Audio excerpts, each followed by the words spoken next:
Bismillahirrahmanirrahim. In this session, we will have a discussion on some further aspects of process costing, and we will try to understand how unit loss in process costing can be treated while preparing cost of production report. When we prepare cost of production report in process costing, some units are lost, which is not the inherent of the manufacturing process and not expected during the process, and those units which were not expected to be lost during the process, those units are called abnormal losses or abnormal lost units. For the calculation of equivalent units, we will include those lost units for the calculation of equivalent unit.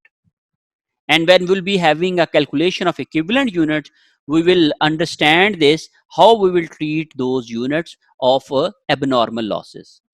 You may say that this is the same treatment as we made in normal losses which are at the end of the process, because in that case we also include those lost unit in equivalent units. In abnormal losses we also include lost units for the while the calculation of equivalent units.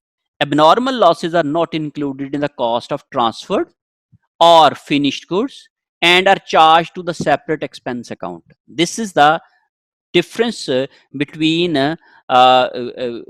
normal loss at the end and abnormal loss. Normal loss are charged to production, whether it is finished or whether it is finished and work in process. But abnormal loss are not charged to production or not charged to work in process.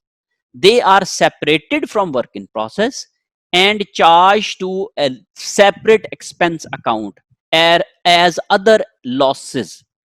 So we will record that loss, or we will charge that loss, that is abnormal loss, as a separate expense account, just like other losses account.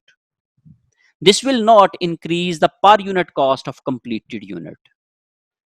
Normal losses increases the per unit cost of completed units, but abnormal losses do not affect the unit cost of completed units, because we have separated the loss from normal units, and the loss is separated in and recorded in another expense account. That's why we have not put the burden of lost unit on completed units. That's why their cost will not be affected and their cost will not increase.